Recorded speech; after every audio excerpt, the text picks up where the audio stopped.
you wear underwear when you were pitching? Yeah. Okay. Yeah. Is it cool if we talk about your unique family situation? Absolutely. That was like in the paper. Absolutely. Okay, cool. Absolutely. I read that and I was like. Well, and honestly, I'm in the process of writing a book, so. Hello, everybody. Welcome to the homecoming week for ComingToAmericanBaseball.com. I'm here on in my hometown of Long Island, not too far from Deer Park, where I grew up. Where this guy went to high school and tore it up, and I got cut in 10th grade. Yeah, it wasn't my fault. So I had to live through him vicariously, and didn't coach him in baseball, but coached him in roller hockey. None other than Joe Valentine. Joe, thanks for coming on the program. No problem, thank you. You will be all over the internet, and some people in Asia will see this as well. Very cool, very cool. So listen, man, it's been a minute. Yeah. I think the last time I saw you was the late 90s. Probably 97. Yeah. Yeah. You graduated high school in 97? Yeah, 97. Okay. And tell me about that experience at Deer Park High School. Played for a very special coach, Conrad in Indiana, who I have a lot of respect for, although he caught me. Yeah. It was an amazing experience. I mean, my few years there at the varsity level with them, with Coach Argentiano, was just, amazing. He helped me become who I am today, as a baseball player, but as a person too. He always told me, you have the talent, you just got to believe in yourself. And sooner or later, I think that came through. When you were a senior in high school, I remember going to some of those games. You guys went to the state title? And we went to the state title my senior year, and we lost in the finals. We just, were taxed. I mean, we had a lot of pitching, but it came down to me staying behind the plate and not throwing that game. And if things were different, it might have worked out a little bit. And you were a catcher then?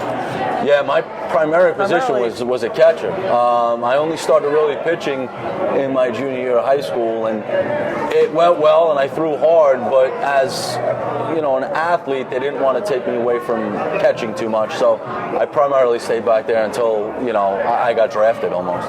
So that's where I met Joe. Yeah. Late 90s. Fast forward to today. You were with the Cincinnati Reds, 3 years up in the big leagues. Yeah. You were with the second team with the Cincinnati Dragons. And now, what's going on?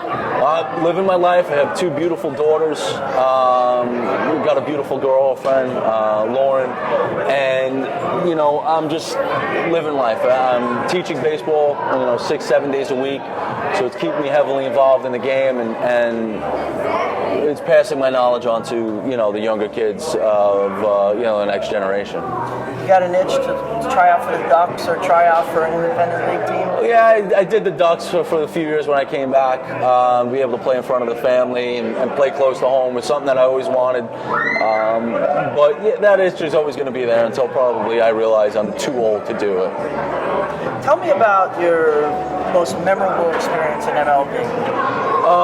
Well, besides getting the first phone call, of realizing you just got off the phone with the pitcher coach that's telling you got to fly out in 4 hours and you're going to LA.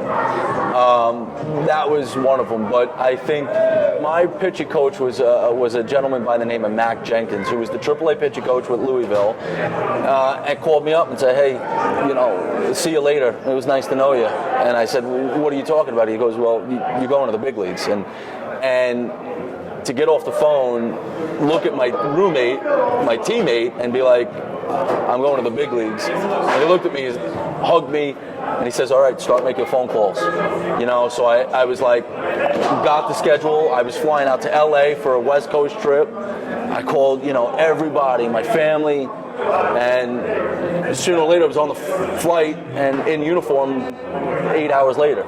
So it was a whirlwind. Whirlwind. But the most memorable playing was probably when I first got my first career save, and it was in Arizona, 1-2-3 ninth. And you remember who you faced? Any big outs there? Quentin McCracken, Alan Zimprich, who I became very close with later on in my playing career, and can't remember the third, but those are the two guys that stick out in my mind. Quentin McCracken had a long playing career. But I just remembered after Sean Casey, who's well known around baseball, being like the mayor, he gave me a bear hug, and I couldn't even breathe. He was so happy for me, but I was still just in the state of shock, like, wow, like I'm in the record books having have a save. So that was another neat experience. Not too many people can say that. No, and if they can, great to them. But I was just blessed. Biggest out for you? Most memorable out? My most memorable out was probably one of my first close ball games. Cincinnati had a very different way of bringing guys into close ball games. It was a few blowout games, whether we're up by a bunch of runs or down by a bunch of runs. But the first time I got called was to a tight ball game. We were up 2-1 in St. Louis with 2 outs, 2 guys on, and they said, "You're in." I didn't even realize who I was going up against until I got out there, and it was Albert Pujols. And I'm sitting there, I'm like, in St. Louis? In St. Louis. So I'm sitting there thinking, there's no better place and no worse place to be right now. I wound up striking him out looking on a fastball after 4 pitches, on a pitch that probably was a little outside, but it was still a strike. And I walked off and I was like, what just happened? And my catcher's like, you got that call, and nobody gets that call. And I'm like, sitting there thinking, like, then why did I get that call? It was just one of those things that was just magical, and I'll never forget that one as well. Wow, unbelievable. We talked about Sin-Soo Choo. We talked about before. We have a lot of people in Korea who watch the podcast and listen. Hello, everybody in Korea. I'll be back in another month. I miss you all. Joe will be here in Comac. Yeah. Maybe coming over to visit at some point. I would love to. Sin-Soo Choo. Yeah. I mean, him and Ryu are the heroes over there. Yeah. All their games are played live and replayed 100 times a day. Yeah. Tell us about your relationship with him. Your dealings with him. Well, like I said, I only knew him as an opposing player with Cleveland. We were in Cincinnati and we played them in the inner leagues, but we played them every year, and he seemed just like a consummate professional. He knew exactly what he was doing. His preparation was, from my understanding, impeccable, and you saw that translate into the games. He was a very difficult out, because he covered the plate so well. But you just respected a guy for dealing with what he had to deal with, because it's not an easy transition to come over from his home to now a foreign place, and for it to have translated so well, you got to tip your hat to a guy like that. Did you face him? No, never went. I got close, but wound up switching and doing all this stuff, but because it was we were at the American League Park, so the pitchers never got to hit. Before the show, we talked a little about this Whirlwind trade that you were involved in. I don't know if it could be in the Guinness Book of World Records, but talk us through it. And basically, in a nutshell, you started with one team and wound up with the same team after the trade was over. It was the Rule 5 draft, which is allotted to players stored in a certain roster. I got picked up by Montreal from the White Sox, then immediately sold to Detroit. I had all spring training to make the big league roster. Unfortunately, the last day of camp, I thought I actually made the team. Was called into the office for what I thought was a congratulations, and it was, by the way, not only are you not staying with us, you're going back to the White Sox. And I said to myself, but my car is on the transport outside about heading 1,300 miles north to Detroit. I said, so I ran out of the office, got my car off the transporter, and started making phone calls. And not knowing where I was going, I was just assuming I was going to Double-A in the minor leagues.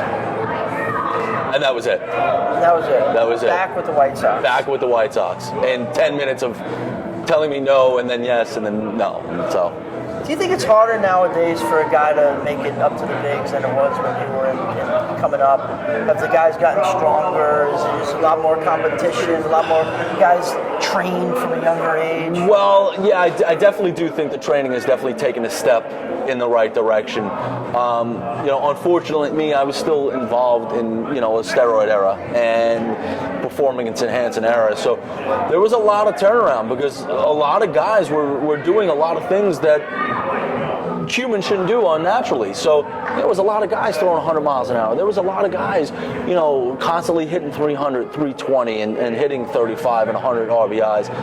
Now you do see that But I think the time for development in the minor leagues is a little bit more substantial. Back then, if you weren't producing, you were gone.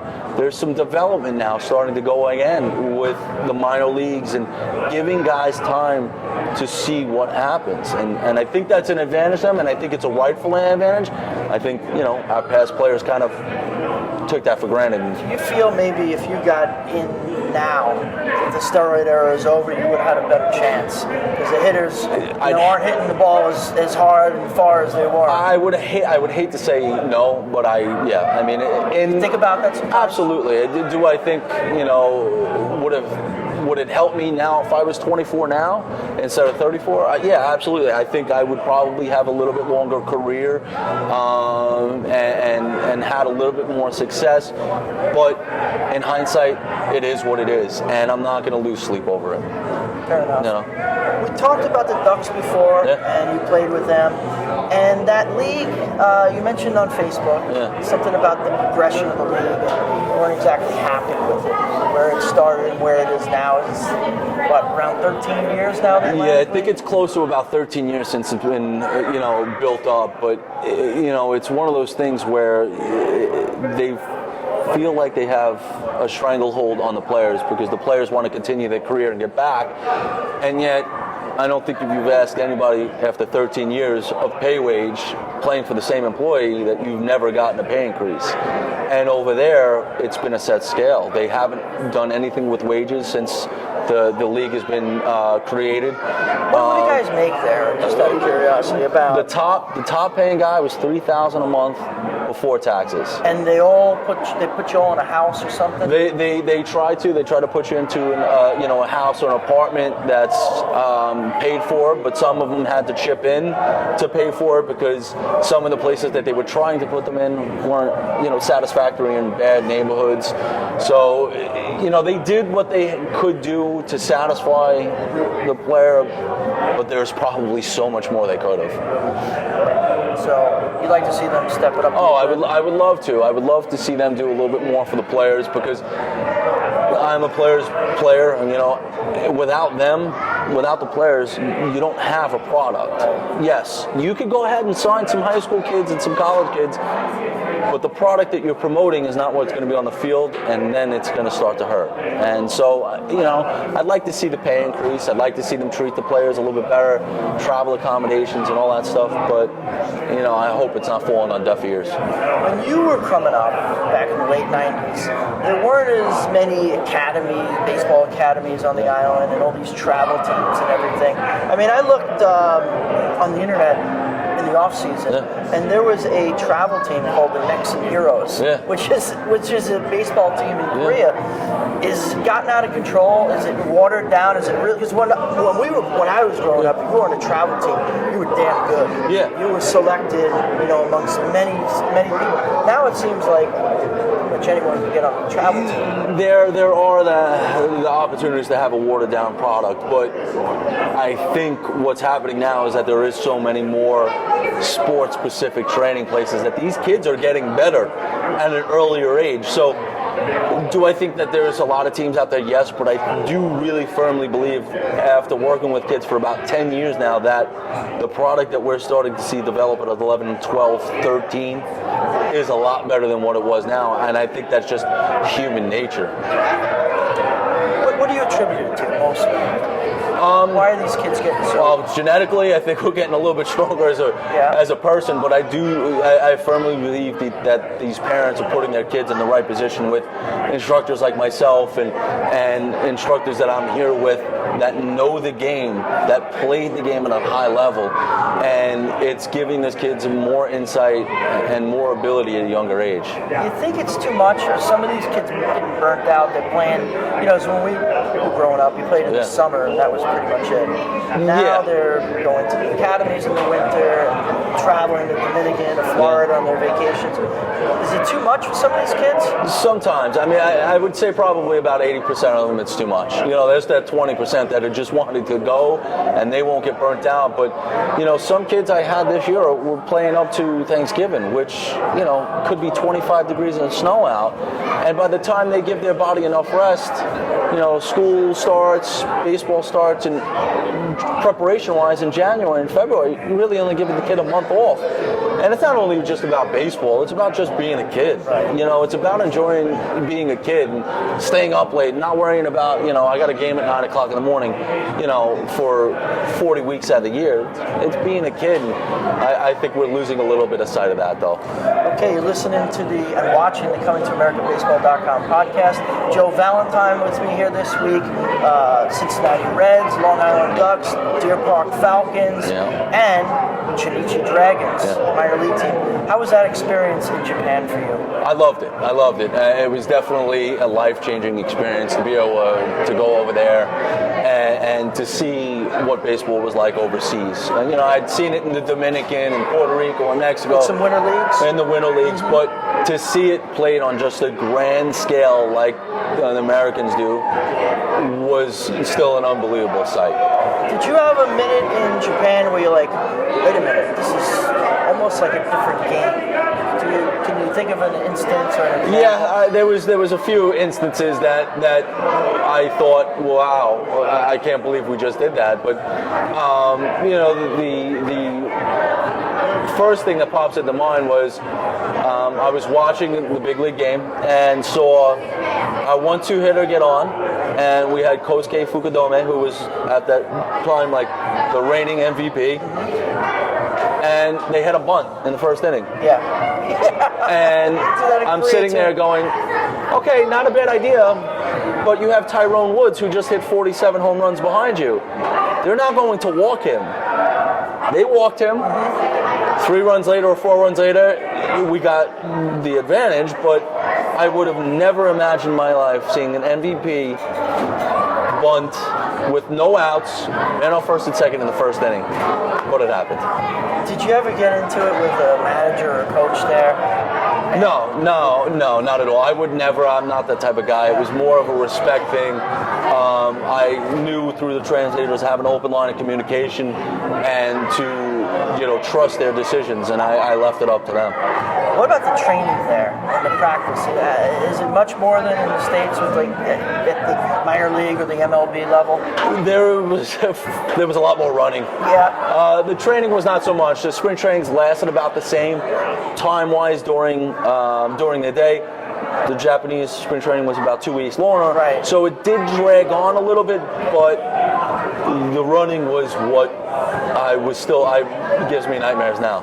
Did they make you go high in the pitch counts when you were practicing? No, they did not. They respected me to know that I was a reliever to stay away from the 60 amount, the 70 amount. I typically did my bullpens around 40, and then shut it down and go back in the day after or whatnot. Did you ever read any books before you went there, like Robert Whiting's the Meaning of WA? No, I did not. My agent and Ichiro, the meaning of Ichiro, and you got to have WA. No, I didn't. Unfortunately, my agent, who had played over in Japan, Terry Bross, said the only things you need to do is watch Mr. Baseball, Tom Selleck, right? Tom Selleck. Yep. And learn to eat sushi, which was not a problem because I loved sushi before that. But he said, just go over there with an open eye. Don't have any kind of preconceived thoughts, and let it just come to you. And so that's what I tried to do. Now, unfortunately, you didn't make it up to the Chinichi Dragons first team. We were talking a little bit before. Can you tell me that story again about how you dropped the weight there and lost? Yeah, it was funny because I went to spring training at 215, which was my normal playing weight, and then about 2 weeks into spring training, I was like 195, and with that, my velocity dropped, and they were concerned with it. And I knew I was healthy. I just knew that I wasn't going to throw that hard because I lost that 20 pounds right away. Maybe over time, could have my body gotten adjusted to it? Maybe. But after dealing with it and hearing about it, I said I need to gain weight. So on the way home from our spring training site to our hotel in Okinawa, it was a McDonald's. So I politely asked Aki, my translator, I need five Big Macs. And he looked at me and said, for today? I said, no. I said, I'm going to eat one Big Mac before I go to bed for the next 5 days, and then see how much weight I gain. You had these old Big Macs Oh, yeah, in the stored in the refrigerator. I didn't mind because, you know what? I had a microwave, and I did what I had to do. So after a few days of that, I started seeing a little bit of a weight gain, so I kept on that for another about 10 days and started doing some more natural stuff, which was like, protein and stuff like that. Wound up coming back, but my velocity was slowly coming back with it. All right. Yeah, so it worked. I mean, McDonald's diet. Yeah, McDonald's diet at 11 o'clock at night.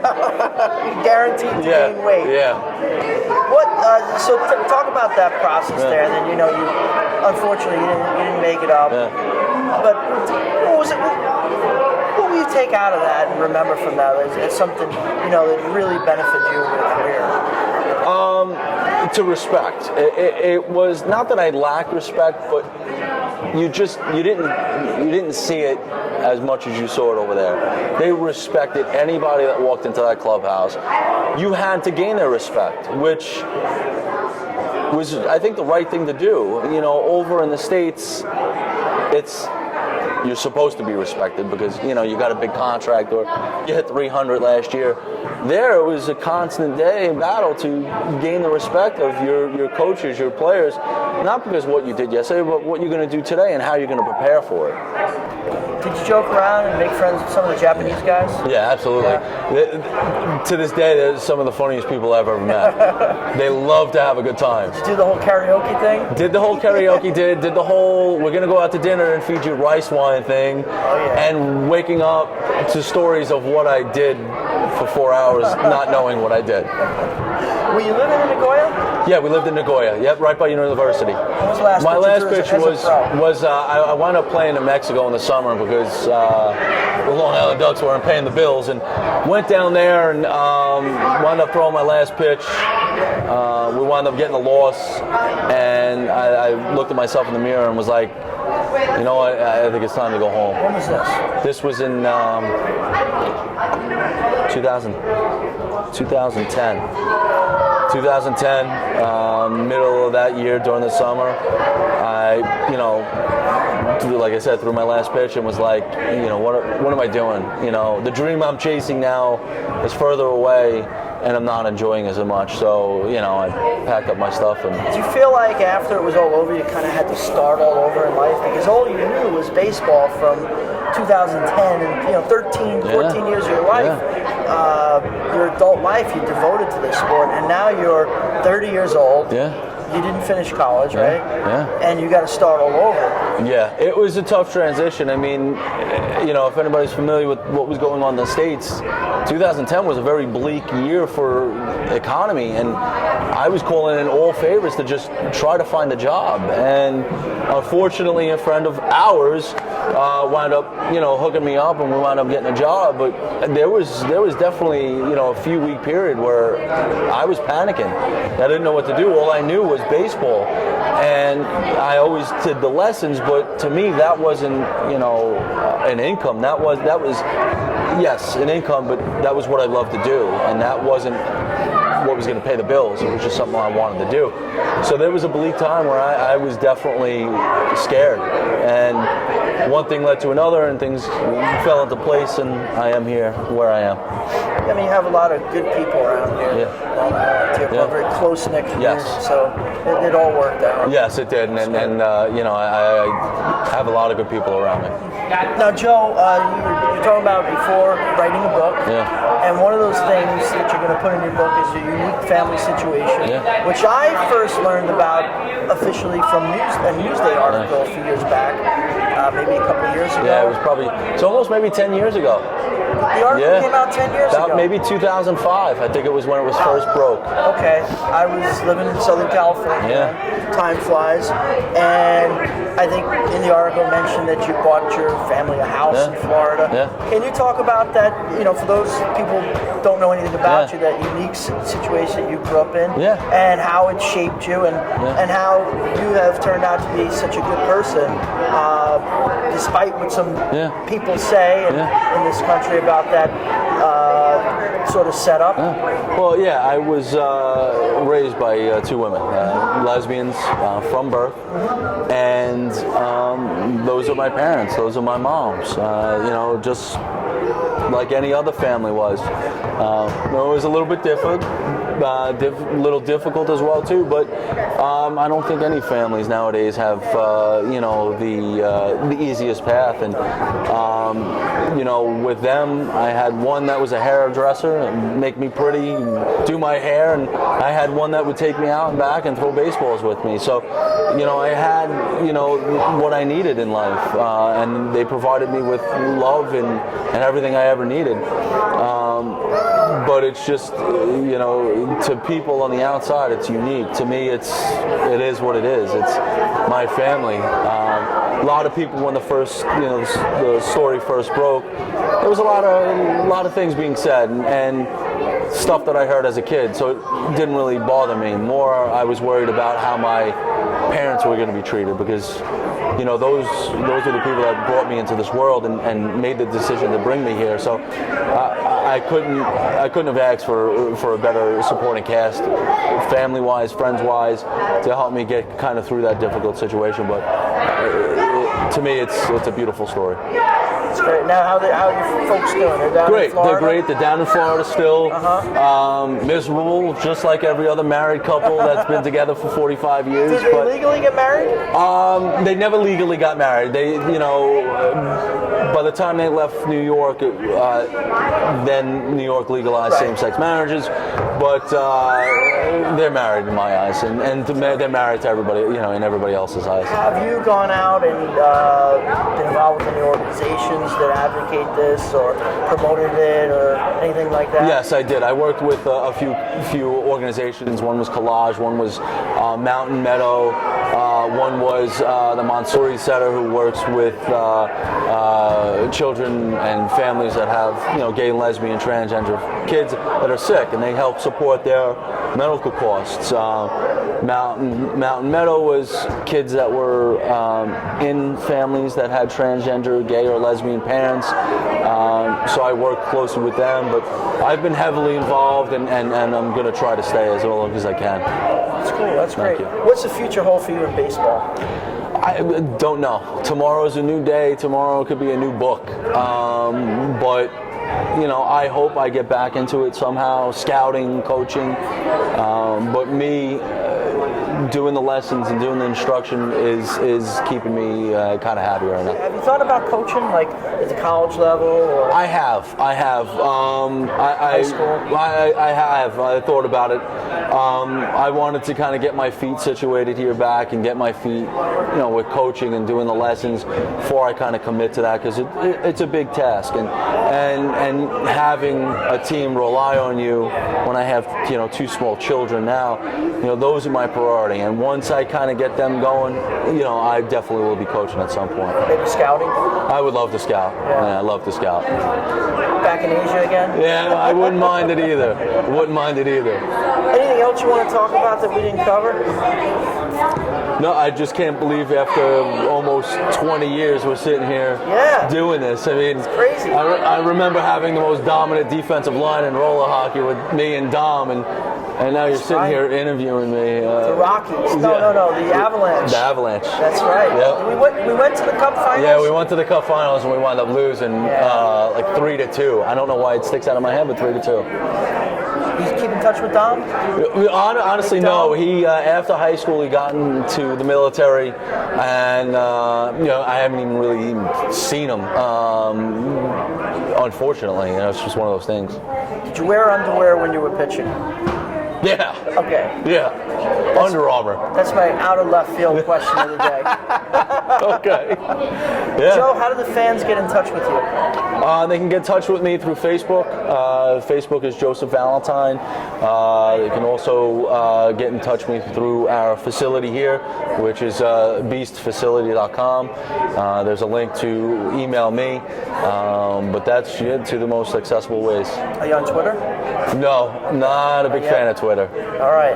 Joe Valentine, everybody. Thank you. Thank you so much. See, I interviewed Nigel Morgan. Yes. I was so so nervous. Like, What? sweating Because he's bullets. such a personality. Well, I thought he was gonna totally try to take the whole thing over and everything. Because remember, you ever see his interviews after the game? He's like, I gotta go. Starts talking like WWE. I'm like, oh man, how am I gonna control this interview? And he was like totally the opposite. Yeah, well, they say he's 99% of the time he's like he was with you, but that 1% is. It's usually after games when he's all amped up. Oh yeah.